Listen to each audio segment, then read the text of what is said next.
Hello students, welcome to Gopali community of economics. Dear student, जल्दी से आज हम जो सुबह पेपर हुआ है उसके बारे में डिस्कस कर लेते हैं और उसके बाद में अपने बचे हुए 2 घंटे के अंदर आप उसी तरीके से रिवीजन का थोड़ा सा पार्ट देख लीजिएगा। और ये वीडियो देखने से आपको माइंड में एक रिलैक्स भी मिलेगा कि जिस तरह से आप प्रिपरेशंस करके आए हैं उसी की तरह से क्वेश्चंस जो हैं वो आ रहे हैं। तो देखिए, मैंने अभी जैसे ही मेरा डिस्कस हुआ है मेरे सभी बच्चों से जो फर्स्ट हाफ में जिनका एग्ज़ाम हुआ है उनसे, तो उनका पहला लाइन ये था कि जो करवाया गया है, जितना काम करवाया गया है उसको अगर रिवीजन प्रॉपरली कर रखी है तो 95 से 97% जो पेपर है वो कवर हो जाएगा। दूसरा, अब हम डिस्कस करते हैं क्वेश्चंस कौन सा आया है। आपको याद होगा मैंने क्लास के अंदर बहुत ज़्यादा इम्फेसिस डाला था जल जीवन मिशन के ऊपर और स्पेशली भी इसको करने के लिए कहा था। तो जल जीवन मिशन के अंदर से डायरेक्ट क्वेश्चंस आया हुआ है। दूसरा, सेक्टर वाइज डिस्ट्रीब्यूशन। मैंने आपको ये बात की थी कि इकोनॉमिक सर्वे जो अभी लेटेस्ट आया है उसके अकॉर्डिंग वो नहीं पूछेगा, बजट के अकॉर्डिंग नहीं पूछेगा, वो आपसे पीछे वाला पूछेगा जो भी पूछना है। तो वहीं से क्वेश्चन पूछा गया है सेक्टर वाइज डिस्ट्रीब्यूशन, यानी एग्रीकल्चर का, सर्विस का, इंडस्ट्री का किस तरह का डिस्ट्रीब्यूशन है वो हमने कर रखा था। दूसरा पूछा है प्लानिंग पीरियड के अंदर से कि प्लानिंग पीरियड के अंदर कब जो है वो सेल्फ रिलायंस की बात किया है। तो हमने जितने भी प्लानिंग कमीशंस थे उसकी हर एक जो टारगेट था वो पढ़ रखा है, तो वहाँ से क्वेश्चन कवर हो गया। फिर एचडीआई के अंदर से पूछा है तो डिटेल एचडीआई हमने कर रखा है। फिर उसके अंदर डब्ल्यूटीओ की कॉन्फ्रेंस और राउंड्स हैं उसके बारे से क्वेश्चन आ रहा है, वो हमने सारा डिटेल से किया हुआ है। डब्ल्यूटीओ से भी आ रहा है और कोप से भी आ रहा है, तो कोप भी यहाँ पर कर रखी है और डब्ल्यूटीओ भी कर रखा है। ठीक है, आगे जो है वो जो बच्चे से मेरी बात हुई तो वो ये कहता है कि सर जी मेरे को लग रहा है कि धीरे धीरे इकोनॉमिक्स का जो नेट का पेपर होता जा रहा है उसको वो लोग बनाते जा रहे हैं जो मार्केट की समझ रखते हैं। मैं उसको थोड़ा सा ठीक बात सेंस में कर लेता हूँ कि बात मार्केट की नहीं है, वो लोग पेपर बनाने लग गए हैं जिनको इकोनॉमिक्स की समझ है, उसी डायरेक्शन में पेपर आने लग गया है। तो अब लगता है कि इस कंटेस्ट को देखते हुए अपनी जो क्लास है उसका जो रेलिवेंस है वो एक प्रॉपर डायरेक्शन में हो गया है। राइट, तो आगे देखिएगा, माइक्रो के अंदर जो क्वेश्चन पूछ रखा है वो परेटो ऑप्टिमलिटी से क्वेश्चन आया हुआ था और गेम थ्योरी से आया हुआ था। ये सारे पोर्शन आपने किए हुए हैं। मार्केट फेलियर के ऊपर क्वेश्चंस था, जो पोल्यूशन का केस है कमांड एंड कंट्रोल वाले सेक्शन के अंदर से, और लो ने लेबर का डिमांड कराओ पूछ रखा था, हमने डिटेल में किया हुआ है।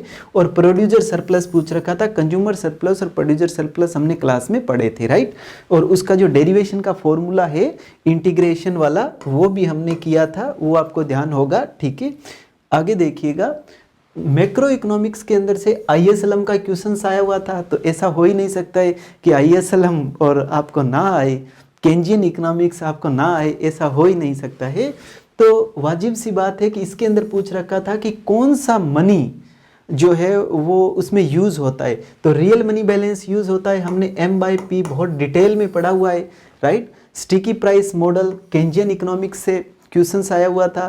टैक्स मल्टीप्लायर, ये तो याद करने की जरूरत नहीं, हजारों बार हमने एक स्टोरी के माध्यम से किया है। और लोनेबल फंड थ्योरी भी आया हुआ है, क्लासिकल जो थ्योरी है। और इन्वेस्टमेंट क्राइटेरिया, जो आपने 4 तरह के इन्वेस्टमेंट क्राइटेरिया पढ़े थे वहाँ से आया हुआ है। जो टाइम प्रेफरेंस क्राइटेरिया है वो वाला। प्रोडक्ट साइकिल मॉडल क्लास में बहुत डिटेल से किया गया है, वही मॉडल आया हुआ है।